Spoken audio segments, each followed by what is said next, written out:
María Evangelizadora Radio, un pedacito de cielo en tu hogar. Te presenta el santo de hoy, 25 de agosto, San Luis de Francia, el Rey Justo. En medio de las dificultades de la regencia, supo doña Blanca infundir en el tierno infante los ideales de una vida pura e inmaculada. No olvida el inculcarle los deberes propios de oficio que había de desempeñar más tarde, pero ante todo va haciendo crecer en su alma un anhelo constante de servicio divino, de una sensible piedad cristiana y de un profundo desprecio a todo aquello que pudiera suponer en él el menor atisbo de pecado. Hijo, le venía diciendo constantemente, prefiero verte muerto que en desgracia de Dios por el pecado mortal. Es fácil entender la vida que llevaría aquel santo joven ante los ejemplos de tan buena y tan delicada madre. Tanto más si consideramos la época difícil en que a ambos les tocaba vivir, en medio de una nobleza y de unas cortes que venían a convertirse no pocas veces en hervideros de lo más desenfrenados, rebosantes de turbulencias y de tropelías. Contra estas tuvo que luchar denodadamente doña Blanca, y cuando el reino había alcanzado ya un poco de tranquilidad, hace que declare en mayor de edad a su hijo, el rey futuro Luis IX, el 5 de abril de 1234. Ya rey, no se separará San Luis de la sabia mirada de su madre, a la que tiene siempre a su lado para tomar las decisiones más importantes. En este mismo año, y por su consejo, se une en matrimonio con la virtuosa Margarita, hija de don Ramón Berenguer, conde de Provenza. Ella sería la compañera de su reinado y le ayudaría también a ir subiendo poco a poco los peldaños de la santidad. En lo humano, el reinado de San Luis se tiene como uno de los más ejemplares y completos de la historia.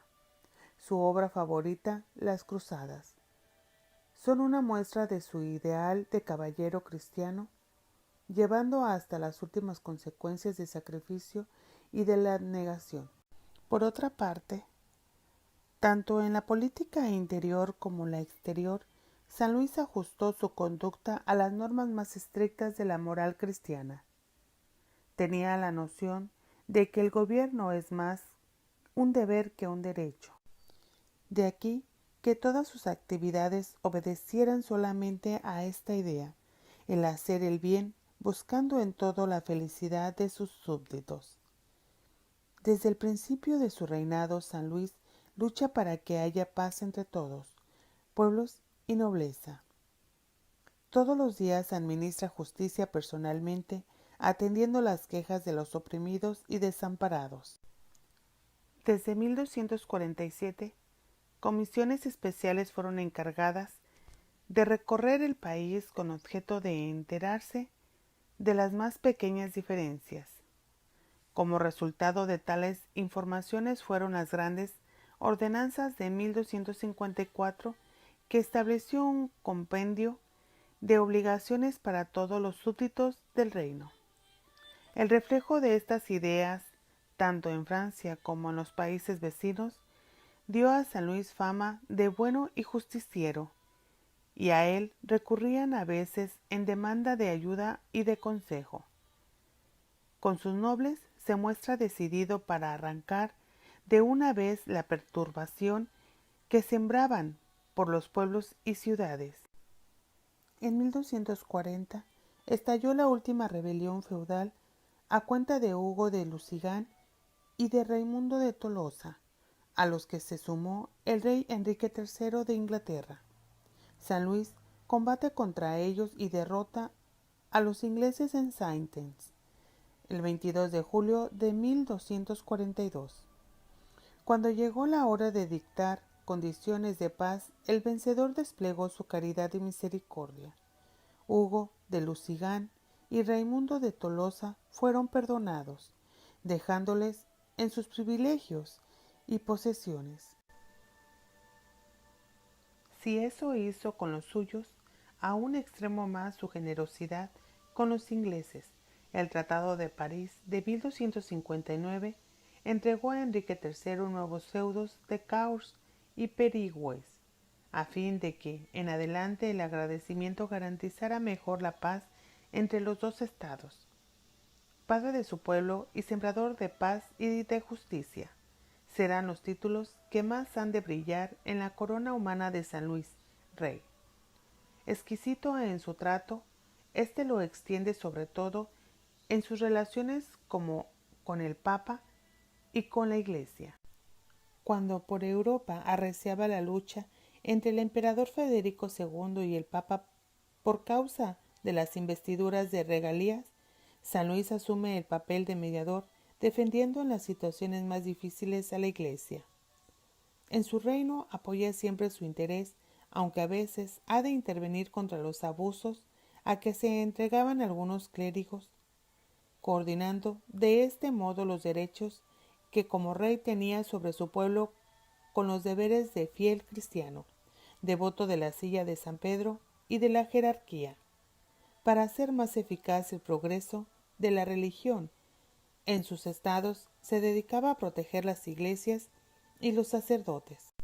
Lucha denodadamente contra los blasfemos y perjuros, y hace porque desaparezca la herejía entre los fieles, para lo que implanta la Inquisición romana, favoreciéndola con sus leyes y decisiones.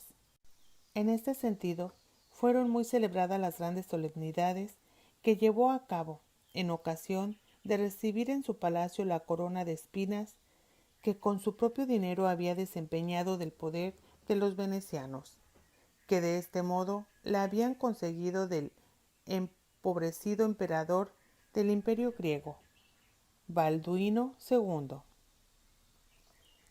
En 1238 la hace llevar con toda pompa a París y construye para ella en su propio palacio una esplendorosa capilla, que de entonces tomó el nombre de la Capilla Santa, a la que fue adornando después con una serie de valiosas reliquias, entre las que sobresalen una buena porción del santo madero, de la cruz y de hierro de la lanza con que fue atravesado el costado del Señor. A todo ello añadía nuestro santo una vida admirable de penitencia y sacrificios. Tenía una predilección especial para los pobres y desamparados, a quienes sentaba muchas veces a su mesa. Les daba él mismo la comida y les lavaba con frecuencia los pies, a semejanza del maestro. Por su cuenta recorre los hospitales y reparte limosnas. Se viste de cilicio y castiga su cuerpo con duros cilicios y disciplinas. Se pasa grandes ratos en oración y en este espíritu, como antes hiciera con él su madre, doña Blanca, va educando también a sus hijos, cumpliendo de modo admirable sus deberes de padre y de rey y de cristiano. Solo le quedaba a San Luis testimoniar de un modo público y solemne el gran amor que tenía para con nuestro Señor, y esto le impulsa a alistarse en una de aquellas cruzadas, llenas de fe y de heroísmo, donde los cristianos de entonces iban a luchar con su Dios contra sus enemigos, con ocasión de rescatar los santos lugares de Jerusalén. A San Luis le cae la gloria de haber dirigido las dos últimas cruzadas, en unos años en que ya había decaído mucho el sentido noble de estas empresas y que él vigoriza, de nuevo dándoles el sello primitivo de la cruz y del sacrificio. En un tiempo en que estaban muy apurados los cristianos del Oriente, el Papa Inocencio IV tuvo la suerte de ver en Francia al mejor de los reyes, en quien podía confiar para organizar en su socorro una nueva empresa. San Luis, que tenía pena de no amar bastante a Cristo crucificado y de no sufrir bastante por él, se muestra, cuando le llega la hora, como un magnífico soldado de su causa. Desde ese momento va a vivir siempre con la vista clavada en el Santo Sepulcro y morirá murmurando Jerusalén. En cuanto a los anteriores esfuerzos para rescatar los santos lugares, había fracasado, o poco menos, la cruzada de Teobaldo IV, conde de Champagne y rey de Navarra, emprendida en el año 1239 a 1240. Tampoco la de Ricardo de Cornualles en 1240 a 1241. Había obtenido otra cosa que la liberación de algunos centenares de prisioneros. Ante la invasión de los mogoles, unos 10.000 caresmitas vinieron a ponerse al servicio del sultán de Egipto y en septiembre de 1244 arrebataron la ciudad de Jerusalén a los cristianos. Conmovido, el Papa Inocencio IV exhortó a los reyes y al pueblo en el Concilio de León a tomar la cruz, pero solo el monarca francés escuchó la voz del vicario de Cristo. Luis IX, lleno de fe, se entrevista con el Papa en Cluny, noviembre de 1245, y mientras Inocencio IV envía embajadas de paz a los tártaros mogoles, el rey apresa una buena flota contra los turcos. El 12 de junio de 1248 sale de París para embarcarse en Marsella. Le siguen sus tres hermanos, Carlos de Anjou, Alfonso de Poitiers y Roberto de Artois, con el duque de Bretaña, el conde de Flandes y otros caballeros y obispos, y más. Su ejército lo componen 40.000 hombres y 2.080 caballos. El 17 de septiembre los hallamos en Chipre, sitio de concentración de los cruzados. Allí pasan el invierno, pero pronto les ataca la peste y demás enfermedades. El 15 de mayo de 1249, con refuerzos traídos por el duque de Borgoña y por el conde de Salisbury, se dirigen hacia Egipto. Con el escudo al cuello, dice un cronista, y el yelmo a la cabeza, la lanza en el puño y el agua hasta el sobaco. San Luis, saltando de la nave, arremetió contra los sarracenos. Pronto era dueño de Damieta el 7 de junio de 1249. El sultán propone la paz, pero el santo rey no se la concede, aconsejado de sus hermanos.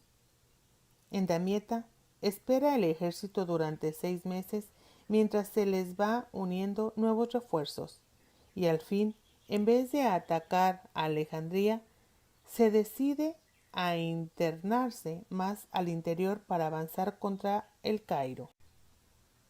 La vanguardia, mandada por el conde Roberto de Artois, se adelanta temerariamente por las calles de un pueblecillo llamado Masura, siendo aniquilada casi totalmente, muriendo allí mismo el hermano de San Luis el 8 de febrero de 1250.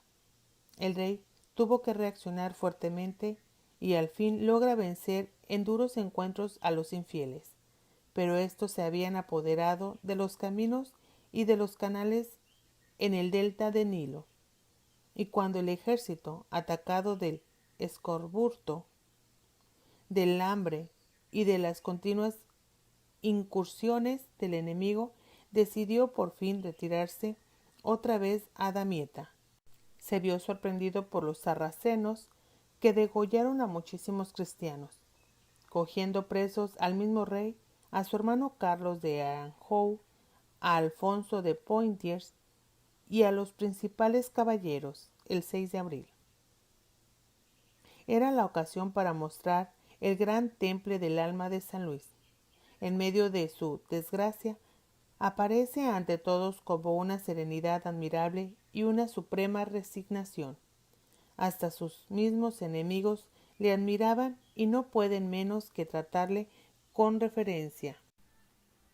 Obtenida poco después la libertad, que con harta pena para el santo llevaba consigo la renuncia de Damieta, San Luis desembarca en San Juan de Acre con el resto de su ejército. 4 años se quedó en Palestina, fortificando las últimas plazas cristianas y peregrinando con profunda piedad y devoción a los santos lugares de Nazaret, Monte Tabor y Caná. Solo en 1254, cuando supo la muerte de su madre, doña Blanca, se decidió volver a Francia. A su vuelta, es recibido con amor y devoción por su pueblo. Sigue administrando justicia por sí mismo, hace desaparecer los combates judiciarios, persigue el duelo y favorece cada vez más a la Iglesia. Sigue teniendo un interés especial por los religiosos, especialmente por los franciscanos y dominicos. Conversa con San Buenaventura y el santo Tomás de Aquino, visita los monasterios y no pocas veces hace con ellos oración como un monje más de la casa. Sin embargo, la idea de Jerusalén seguía permaneciendo viva en el corazón y en el ideal del santo. Si no llega un nuevo refuerzo de Europa, pocas esperanzas le iban quedando ya en los cristianos del Oriente. Los mamelucos les molestaban amenazado con arrojarles de sus últimos reductos. Por si fuera poco, en 1261 había caído a su vez el Imperio Latino, que años antes fundaran los occidentales en Constantinopla. En Palestina dominaba entonces el feroz Bibars, la pantera, mahometano, fanático, que se propuso acabar de todo con los cristianos. El Papa Clemente IV instaba por una nueva cruzada, y de nuevo San Luis, ayudado esta vez por su hermano, el rey de Cilicia, Carlos de Anjou, el rey Teobaldo II de Navarra, por su otro hermano Roberto de Artois, sus 3 hijos y gran compañía de nobles y pleslados, se decide a luchar contra los infieles. En esta ocasión, en vez de dirigirse directamente al oriente, las naves hacen proa hacia Túnez, enfrente de las costas francesas. Tal vez obedeciera esto a ciertas noticias que habían llegado a oídos del santo de parte de algunos misioneros de aquellas tierras. En un convento de dominicos de Túnez parece que éstos mantenían buena relación con el sultán, el cual hizo saber a San Luis que estaba dispuesto a recibir la fe cristiana. El santo llegó a confiarse en estas promesas, esperando encontrar con ello una ayuda valiosa para el avance que proyectaba hacer Egipto y Palestina. Pero todo iba a quedar en un lamentable engaño, que iba a ser fatal para el ejército del rey. El 4 de julio de 1270 zarpó la flota de Aguas Muertas y el 17 se apoderaba San Luis de la antigua Cartago y de su castillo. Solo entonces empezaron los ataques violentos de los sarracenos. El mayor enemigo fue la peste ocasionada por el calor, la putrefacción del agua y de los alimentos. Pronto empieza a sucumbir los soldados y los nobles. El 3 de agosto muere el segundo hijo del rey, Juan Tristán. 4 días más tarde, el legado pontificio, y el 25 del mismo mes, la muerte arrebata al mismísimo San Luis, que, como siempre, se había empeñado en cuidar por sí mismo a los apestados y moribundos. Tenía entonces 56 años de edad y 40 de reinado. Pocas horas más tarde, arribaba a las naves de Carlos de Anjou. Se asumió la dirección de la empresa. El cuerpo del Santo Rey fue trasladado primeramente a Cilicia y después a Francia para ser enterrado en el Panteón de San Dionisio en París. Desde este momento iba a servir de grande veneración y piedad para todo su pueblo. Unos años más tarde, el 11 de agosto de 1297, era solemnemente canonizado por su santidad el Papa Bonifacio VIII en la iglesia de San Francisco de Orvieto, Italia. Oración a San Luis de Francia contra los infortunios.